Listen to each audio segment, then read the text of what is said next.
abogado ni dating Congressman Arnie Teves Jr. sa Department of Justice. Sa isang statement, sinabi ni Attorney Ferdinand Topacio na hindi nag-iisip si DOJ spokesperson Attorney Miko Clavano sa kanyang pahayag.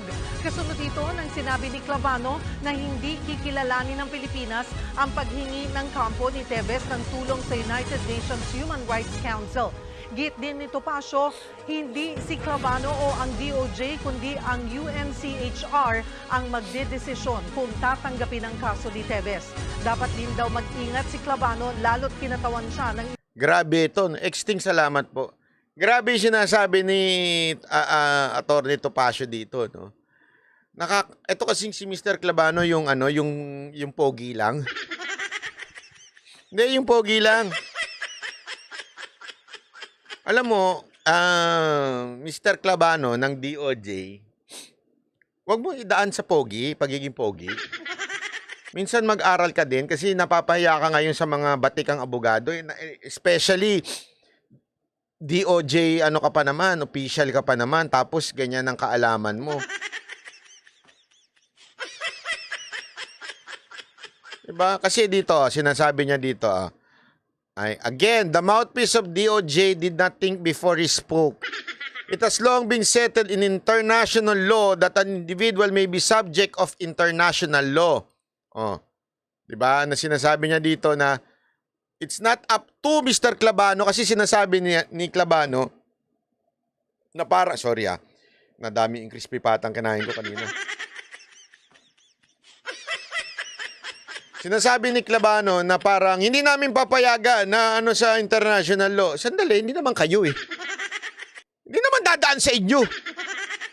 Masyado kang galing-galingan. Kawawa, alam mo, kawawa talaga, no? HR ang magdedesisyon kung tatanggapin ang kaso ni Teves. Dapat din daw mag-ingat si Clavano lalo't kinatawan... UNHR. Sorry. Ulitin natin. Ano yun? UNCHR. Hindi po ang DOJ. Nagaling-galingan si ano. Baka naman nalipat na siya. Baka nasa UNCHR na siya, Atty. Topacio. Baka nandun na siya. Baka lang naman. Hindi niya kasi alam eh. Oh. Mag-ingat si Clavano lalo't kinatawan siya ng isang malaking ahensya.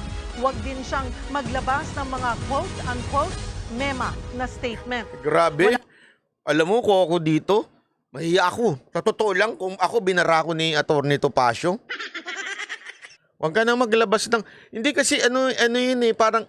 alam mo, ito si Topacio, sanay na ho ito sa bakbakan. Sanay na ho itong sa bakbakan. Alam niyo kung bakit to? Grabe yung mga pinagtanggol nito noon. Tingnan niyo yung mga nakaraan niyang kliyente. Talagang mga medyo natatagilid na kliyente.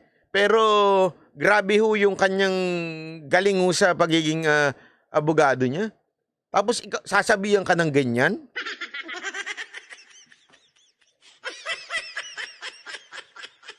Kung ako niyan, iiyak na lang ako. Iiyak mo na. Kaya nga, Mr. Clavano. Si Mr. Clavano, ha? Pang sagot dyan si spokesperson Clavano. Ayaw mo, Mr. Clavano kasi. Alam mo, ako talaga swerte ko kung ba't ganito itsura ko eh. Swerte ko talaga. Tandan-tanda pa nung marang-mat ko. I mean, tandan-tanda ko ba? Tandan-tanda ko pa. Hindi kasi nung bata talaga ako. Tandan-tanda ko pa yan. Inapi ako nung yung seatmate ko nung elementary ako hanggang high school. Sabi niya, alam mo, pangit-pangit mong itim-itim mo, laki ng ilong mo. Pangu ka pa. Ang tawag niya sa akin, nog-nog. Nog-nog. Kasi yung katabi kong yun, heartthrob yun. Lahat naging jowa nun. Lahat ng mga heartthrob sa kabilang kanto ng eskwelahan namin, pogi, talaga siya. Talaga, ganun yung mga baba. Pero ngayon, mas pogi na ako sa kanya. Mukha na siyang matanda ngayon. Alam mo, ha? Hindi, talaga, ngayon mukha na siya matanda eh. Pero dati kasi yung pogi-pogi nun, heartthrob talaga, tas ang yaman-yaman pa. Lagi niya ako inaapi nun, sabi niya, pangit mo! Ang itim-itim mo, nog-nog. So, ano naman, pumasok sa kukote ko yun, ay, nog-nog ako, ay, pangit ako, ay, nog-nog, ay, pangit. Tuwing yung barkada ko, hindi, totoo to, kwentuhan lang to ha. Anyway, mahaba. Gusto nyo naman magtagal, di ba? Magkwentuhan na tayo. Eto nung ano ko, yung barkada ko noon, lahat sila pogi. Lahat sila talaga pogi. Ako lang yung pangit. Binarkada nila ako kasi tarantado ko, siga ako sa eskwelahan. So sabi nila, alika, barkada ka namin para hindi kami galawin ng mga siga. Ako naman, siga ako. Siga-sigaan talaga ako noon eh. Nananampal ako noon pagka hindi ko kursunada, sinasampal ko talaga eh. High school ako nito ha. Talagang kinaibigan nila ako. Pero tuwing lalabas kami, kunwari mambababae kami, pinagtatawanan nila ako. Ite-eterno ko nila dun sa pinakapangit na babaeng kasama nung mga barkada nila. Sama ng ugali, di ba? Gagawin, kunwari, ganun sa eskwelahan eh, barkada ng mga magaganda. Hindi ito Holy Family. Although maganda rin naman yung mga taga-Holy Family. Yung barkada namin, yung mga pogi, hindi ako kasama doon. Yung mga pogi sa Claret School, ang mga barkada nila, mga taga-Holy Spirit, mga yayamanin. Tapos, yung pinakapangit, doon ako ipapartner. Mga tarantado, di ba? Kaya, alam nyo, ginawa ko noon, sabi ko, ganun ha. Sige, gagalingan ko na lang sa buhay. Magiging matalino na lang ako, magiging wais na lang ako. Benefit yun. Kaya sabi ko, noon, buti na lang inapi ako nyo noon. Kaya pag ganyan ang itsura mo, feeling mo gwapo ka, di ba? Minsan kinakalimutan mo na mag-aral. Nagdedepende ka na sa pagmumukha mo. Anyway, gwapo naman ako. Di ba? Anyway, gwapo naman ako. Hindi na ako mag-aaral kahit ano na lang sasabihin ko. Di ba, sabi nga ni Atty. Topacio, magmemema na lang ako. Anyway, pogi naman ako eh. Di ba?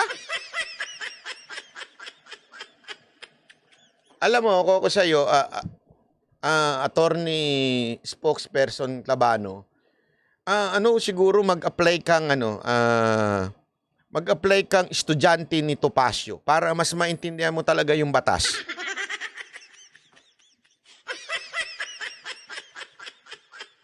Totoo. Hindi, alam mo kasi mahirap po talaga yan. Alam mo, eto meron kasi tayong batas sa Pilipinas. Tandaan natin yan, may batas tayo sa Pilipinas.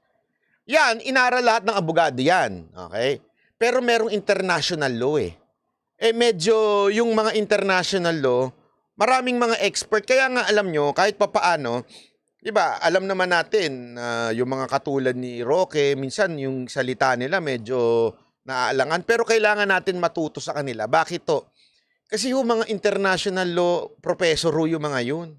Di ba? May alam mo yung mga yun. Magagaling ho talaga. Tayo minsan mga Pilipino, galing-galingan tayo sa ganyan. Matuto naman tayo makinig. Huwag naman tayo yung galing-galingan na lang, napapahiya tuloy tayo. Kawawa ka naman. Sana kung isa kang katulad lang ni Atty. Libayan na nagpiyansa. Tama. Bukas yung balita na yun.